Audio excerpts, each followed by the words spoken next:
नमः शिवाय दर्शकों, एक बार पुनः मेरे चैनल आत्ममंथन पर हृदय से आप सभी का स्वागत करता हूँ। मित्रों, आज जिस ग्रह और उससे संबंधित दोष के विषय में मैं बताने जा रहा हूँ, यदि वो दोष किसी जातक के किसी बच्चे की कुंडली में लग जाए तो उसके माता पिता अत्यधिक परेशान हो जाते हैं, विचलित हो जाते हैं, बहुत सारी समस्याएं उनके सामने खड़ी हो जाती हैं और वो तरह तरह के उपाय करते हैं और बहुत सारा धन भी खर्च करते हैं, किंतु उन्हें लाभ नहीं होता। मित्रों, मैं बात कर रहा हूं मंगल ग्रह की और उससे लगने वाले दोष, मांगलिक दोष की। सर्वप्रथम तो हमें यह समझना पड़ेगा कि मंगल दोष है या मंगल योग है। साथियों, मंगल एक देव ग्रह है। माना कि वो उग्र है, क्रूर ग्रह है, किंतु है तो देव ग्रह। और साथ में मांगलिक शब्द का अर्थ क्या है? मांगलिक का अर्थ होता है शुभ। किसी भी शुभ कार्य में, हमारे सनातन धर्म में पूजा पाठ से संबंध हो, विवाह संस्कार हो, जन्म संस्कार हो, सब में मांगलिक शब्द का इस्तेमाल किया जाता है। तो क्या ये मंगल या मांगलिक दोष इतना क्रूर है? मित्रों, आज के एपिसोड को धैर्य रख के सुनिएगा। ये आज लंबा वीडियो हो सकता है, किंतु मैं आपको मांगलिक बच्चों से संबंधित, मांगलिक जातक से संबंधित बहुत सारी ऐसी जानकारी देने का प्रयत्न करूंगा जिसके ऊपर बहुत सारा भ्रम फैला हुआ है, एक डर व्याप्त है, उससे निकालने का आपको प्रयत्न करूंगा। दोस्तों, एक बात समझिए कि मंगल है क्या? मंगल उग्रता है, मंगल तेज है, मंगल बल है, शक्ति है, अग्नि है, एग्रेशन है। अब जिस पत्रिका में ये मांगलिक दोष लगाता है, तो हमारे ऋषियों के हिसाब से, जो हमारे ऋषि मुनि ने जो ग्रंथों का निर्माण किया है जन्म कुंडली का, उसके मुताबिक ये अपने सामने किसी को टिकने नहीं देता, अति बलवान होता है, उग्रता है इसमें, अपने तेज के आगे किसी को रुकने नहीं देता। और ऐसे में क्या होता है कि जब वैवाहिक जीवन में इसका प्रभाव पड़ता है तो जो पार्टनर होता है उस उग्रता, उस तेज, उस अग्नि के आगे थोड़ा सा कमजोर पड़ने लगता है और फिर वो जब उसका सामना नहीं कर पाता तो कई बार परिस्थिति इस प्रकार की निर्मित हो जाती है जिसके वजह से बहुत ज़्यादा स्थिति बिगड़ जाए तो डाइवोर्स जैसी स्थितियां पड़ जाती हैं। अब हमारे ऋषियों ने इन्हीं स्थितियों को कंट्रोल में रखने के लिए उन्होंने एक उपाय ये बताया था कि अगर मांगलिक जातक को उसका पार्टनर भी मांगलिक मिल जाए तो वो दोनों, क्योंकि जब एक जैसी कुंडली हो जाएंगी, एक जैसा व्यवहार हो जाएगा, तो दो एक जैसे लोग जीवन को अच्छी से यापन कर पाएंगे, तो कोई समस्या नहीं होगी। तो दर्शकों, मेरा आज का ये एपिसोड उनके लिए तो है ही जिनकी पत्रिका में मांगलिक दोष लगा हुआ है, किंतु विशेष तौर से जिनकी पत्रिका में मांगलिक दोष नहीं है उनके लिए ये खास है। थोड़ी हैरानी हुई होगी आपको सुनकर के।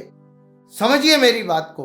मैं ऐसा इसलिए कह रहा हूं कि कई सारी पत्रिकाएं आपके परिवार में मिलान के लिए आती हैं, किंतु हमारे कुछ महानुभाव पंडित पहले ही बता देते हैं कि ये मांगलिक पत्रिका है और आप उस पत्रिका की किसी भी विशेषताओं को देखे बिगैर सिर्फ इतने बात पे ही रिजेक्ट कर देते हैं कि वो मांगलिक है। हो सकता है उस पत्रिका में कुछ ऐसा खास रहा हो जो जिंदगी की ऊंचाइयों को छुए।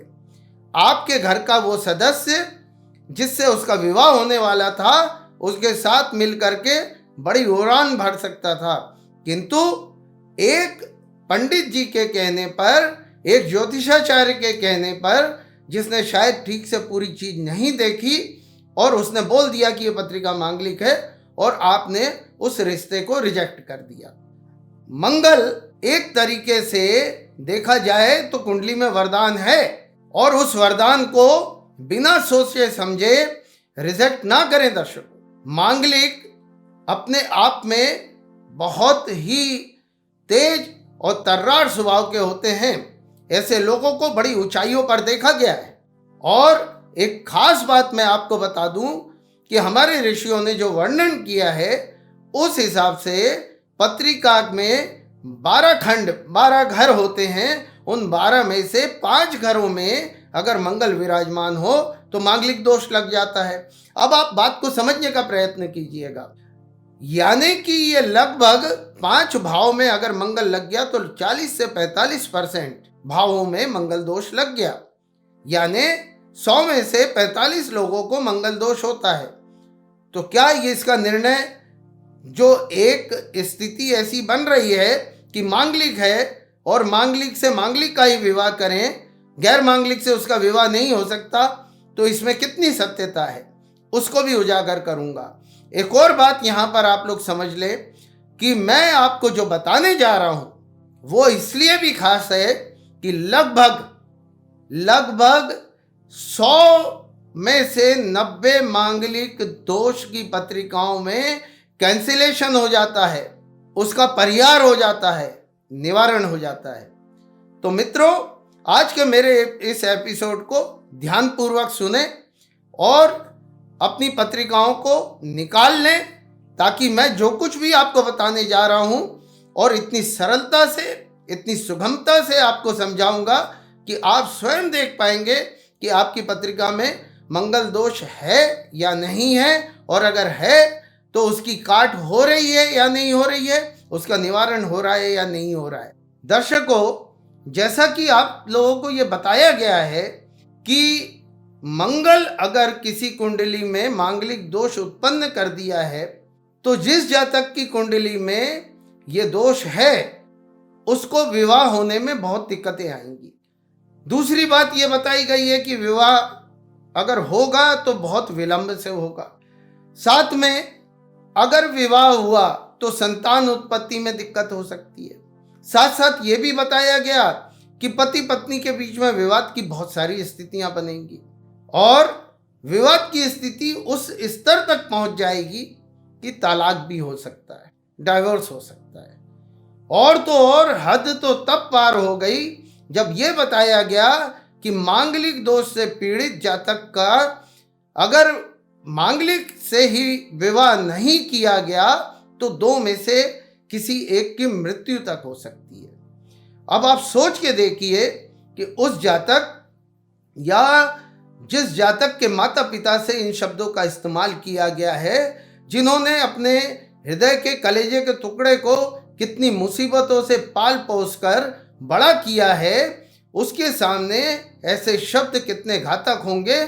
और वो फिर धन संपत्ति कुछ भी लगाने को तैयार हो जाता है और वो चाहता है कि कैसे भी करके इस दोष का निवारण कर दिया जाए। ये उचित नहीं है, किंतु ये या तो इसलिए किया जाता है कि या तो ज्ञान की कमी है, अन्यथा जिन्होंने ये बातें बोल रहे हैं वह स्वयं जाने कि उनके पीछे उसका उद्देश्य क्या है। एक बात समझिए दर्शकों, मंगल सिर्फ मृत्यु का कारण कैसे हो सकता है? अगर किसी जातक की पत्रिका में मान लिया कि वो मांगलिक है और मैं कह रहा हूं उसका विवाह ना हो, तब भी उसकी जो तय मृत्यु है, जो ईश्वर ने रचित किया है, जिसे रचा ईश्वर ने है, उस निश्चित समय पर उसकी क्या, हर व्यक्ति की मृत्यु तय है। तो मंगल से सीधा सीधा इसे जोड़ देना, मेरी समझ ये कहती है कि ये गलत है। साथ ही साथ एक और बात बताऊंगा, मांगलिक पत्रिका ना भी हो तब भी डाइवोर्स हो रहे हैं। कोई सौम्य ग्रह भी किसी ऐसी स्थिति में बैठा है पत्रिका में तो वो भी किसी भी जातक का तलाक या मृत्यु का कारण बन सकता है। तो सीधा सीधा मांगलिक पत्रिका को दोषी बता देना गलत है और उसमें मृत्यु या तलाक में पूरे कुंडली के 9 ग्रह कारक हो सकते हैं। हमारे ऋषियों ने ये बताया है कि मंगल अगर ऐसी स्थिति में हो तो डाइवर्स भी हो सकता है, अलावा परेशानियां आ सकती है वैवाहिक जीवन में। किंतु उन्होंने साथ में बहुत सारे इसके उपाय और परिहार भी बताए हैं। उन उपायों और परिहारों को अगर देख लिया जाए, समझ लिया जाए, तो किसी भी स्थिति में, जैसा कि मैं आपको बता रहा हूं कि मंगल का परिहार लगभग 90% कुंडलियों में हो सकता है और होता है। मैं अभी आपको जो चीजें बताऊंगा ये सब वेदों से है, सब ग्रंथों से उठाई हुई है। मनगढ़ंत कोई बात मैं नहीं बोल रहा और कोशिश करूंगा कि आप बहुत आसानी से सब चीजों को समझ पाएं। अपनी पत्रिकाओं को सामने रख लें और मैं अब आपको ये बताने जा रहा हूं कि किस तरीके से मंगल दोष का परिहार बड़ी आसानी से हो जाता है। देखिए मित्रों, ऊपर एक पत्रिका का निर्माण है। वो पत्रिका जो आपको दिख रही है, इसमें एक भाव है, प्रथम भाव, वहां पर लग्न लिखा हुआ है। यहां पर 1 से लेकर 12 तक कोई भी गिनती हो सकती है। आप गिनतियों पे मत जाना, आप बस ये समझ लें कि यह प्रथम भाव है। इसके बाद आप देखिए चतुर्थ भाव, सप्तम भाव, अष्टम भाव और द्वादश, ये 5 भाव जो आपको दिख रहे हैं फ्लैश होते हुए, इन भावों में अगर मंगल विराजमान है, किसी भी एक भाव में विराजमान है, तो वो पत्रिका मांगलिक हो गई, मांगलिक हुई है। मैंने मंगल दोष की बात नहीं करी है। मंगल दोष अलग विषय है, मांगलिक अलग विषय है। मांगलिक कोई भी हो सकता है, पर दोष युक्त है क्या पत्रिका, यह समझने का विषय है। तो सबसे पहले अपन ये देखेंगे पत्रिका में कि मंगल दोष के परिहार और निवारण क्या है। उसके लिए जो सबसे पहला परिहार है वो ये है कि अगर मंगल बलवान नहीं है कुंडली में, अब मंगल बलवान कब नहीं होता है, जब वो डिग्री वाइज बहुत कमजोर हो। आप पत्रिका में देखेंगे तो मंगल की डिग्रियां लिखी होंगी। अगर मंगल 0 डिग्री से 8 डिग्री के बीच है या फिर 24 डिग्री से 30 डिग्री के बीच है, तो आप ये मान लीजिए कि मंगल बलवान नहीं है। और जो खुद ही बलहीन है वो कुंडली में कोई अशुभता कैसे लाएगा। तो पहला परिहार निवारण इस तरीके से हो जाता है, यदि पत्रिका मांगलिक है भी तो भी मंगल अगर कमजोर है तो आप निश्चिंत हो जाएं कि मंगल कोई बड़ी क्षति पहुंचाएगा। दूसरा है जो तरीका, वो ये देखने का है कि मंगल अगर सूर्य के पास आकर के सूर्य से अस्त हो जा रहा है। अगर सूर्य से अस्त हो गया है मंगल, तो मंगल फिर से बलहीन हो गया और मंगल के बल में इतनी कमी आ जाएगी कि वो मंगल अस्त होने के बाद किसी भी हालत में कुंडली के भाव में, किसी भी भाव में जातक को क्षति नहीं पहुंचा पाएगा। अब बात करते हैं अगले बिंदु की। अगले बिंदु में केंद्र या त्रिकोण में कोई नैसर्गिक शुभ ग्रह हो। अब नैसर्गिक शुभ ग्रह कौन होते हैं? एक तो अपने बृहस्पति देव, गुरुदेव, और दूसरे शुक्र। अगर ये केंद्र और त्रिकोण में है, केंद्र किसे कहते हैं? 1, 4, 7, 10, इन भावों को केंद्र कहते हैं। और 1, 5 और 9 जो ऊपर दिख रहा है, इन्हें त्रिकोण कहते हैं। अगर इन भावों में कुंडली में गुरुदेव यानी बृहस्पति देव या फिर शुक्र देव विराजमान है और उन 5 भावों में से किसी भी एक भाव में मंगल देव विराजमान है, तो आपको मांगलिक दोष लगा तो है, किंतु उसका परिहार हो गया है, उसका निवारण हो गया है। अगले बिंदु की बात करते हैं। अगर कुंडली में मंगल दोष लगा है और मंगल स्वघरी या उच्च का हो। अब स्वघरी कैसे होता है? 1 नंबर राशि यानी मेष राशि, 8 नंबर राशि यानी वृश्चिक राशि और 10 नंबर राशि यानी मकर राशि। यानी जिस भाव में मंगल बैठा है उस भाव में अगर 1 नंबर, 8 नंबर और 10 नंबर की गिनती लिखी है तो मंगल स्वघरी या उच्च का हो गया। और अगर ऐसी स्थिति निर्मित हो रही है तो आप ये मान के चलें कि आपके मंगल दोष का परिहार हो गया, मंगल कट गया, आपके मंगल दोष का निवारण हो गया। अगली स्थिति की बात करें, यदि आपके सप्तम भाव में 12 नंबर की गिनती लिखी है, अष्टम भाव में 4 नंबर या 11 नंबर की गिनती लिखी है, अथवा 12वें भाव में अगर 9 नंबर की गिनती लिखी है और मंगल देव यहाँ पर विराजमान है, तो भी आप ये मान लीजिए कि आपको मंगल दोष नहीं है, आपको मांगलिक दोष से मुक्ति मिल गई है। अब एक स्थिति को और समझिए, यदि आपके कुंडली के मिलान में 27 अथवा उससे अधिक गुण का मिलान हो जाता है और गण मैत्री मिल जाती है। अब गण मैत्री कैसे मिलती है? या तो देव और देव, लड़की और लड़का दोनों का हो, राक्षस और राक्षस दोनों के हो, मनुष्य और मनुष्य दोनों के हो, यानी देव, राक्षस और मनुष्य, ये पत्रिका में जो गण हैं दोनों के एक जैसे हों और साथ ही साथ ग्रह मैत्री का भी मिलान हो जाए, राशि स्वामी का मिलान हो जाए, तो भी मंगल दोष का परिहार हो जाता है। अगले बिंदु की तरफ चलते हैं। कुंडली में यदि मंगल दोष लगा है और केंद्र भाव में लगा है, यानी प्रथम भाव, चतुर्थ और सप्तम भाव में लगा है, और इसी भाव में कोई पापी ग्रह, कोई क्रूर ग्रह साथ में बैठ जाए। क्रूर और पापी ग्रह किनको कहा जाता है? एक तो सूर्य है, शनि है, राहु है और केतु है। इनमें से कोई भी एक या एक से अधिक ग्रह प्रथम भाव में, चतुर्थ भाव में और सप्तम भाव में मंगल के साथ में अगर विराजमान है तो भी मंगल दोष कट जाता है। अगली स्थिति को समझे। गुरु, जिन्हें बृहस्पति देव कहा जाता है, बृहस्पति देव यदि मंगल जहां पर विराजमान है और मांगलिक दोष लगा रहे हैं और उस स्थान पर स्वयं गुरु यानी बृहस्पति साथ में बैठ जाए, यानी 1, 4, 7, 8 और 12वें भाव में मंगल के साथ में गुरुदेव खुद विराजमान हो या फिर वो अपनी दृष्टि डाल दे। अब बृहस्पति की, गुरु की क्या दृष्टि होती हैं? 3 दृष्टियां होती हैं, 5वीं, 7वीं और 9वीं।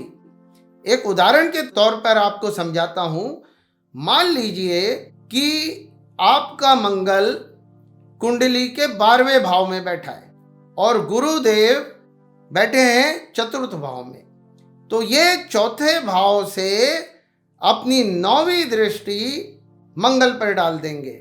तो गुरु की दृष्टि पड़ने से मंगल दोष कट जाएगा और ये पत्रिका भी मांगलिक दोष से बाहर निकल जाएगी। एक और स्थिति को समझे। यदि कुंडली के प्रथम यानी पहले भाव में या फिर 7वें भाव में बृहस्पति देव यानी गुरुदेव अथवा शुक्र देव, दोनों में से कोई एक या दोनों विराजमान हो जाएं और पत्रिका के प्रथम, चतुर्थ, सप्तम, अष्टम या द्वादश भाव में कहीं भी मंगल विराजमान हो और यहाँ पर शुक्र देव या गुरुदेव दोनों में से कोई एक अथवा दोनों पहले या 7वें भाव में बैठे हो, तो ये पत्रिका मंगल दोष से निवृत्त हो जाएगी। आप समझिए, देखिए, शुक्र है लड़के के विवाह के कारक और गुरुदेव बृहस्पति देव हैं कन्या के विवाह के कारक। तो ये और लग्न और सप्तम जो विवाह का घर है और लग्न क्या है? स्वयं वो जातक। तो ये उसका वहाँ पर बैठ करके निवारण कर देते हैं और ऐसी पत्रिका को मांगलिक दोष युक्त पत्रिका नहीं माना जाता। एक और बिंदु पे आपका ध्यान ले जाऊंगा। देखिए, मैं बहुत सारे बिंदुओं को बता रहा हूं और जितने मैं बता रहा हूं इससे कई गुना ज़्यादा है।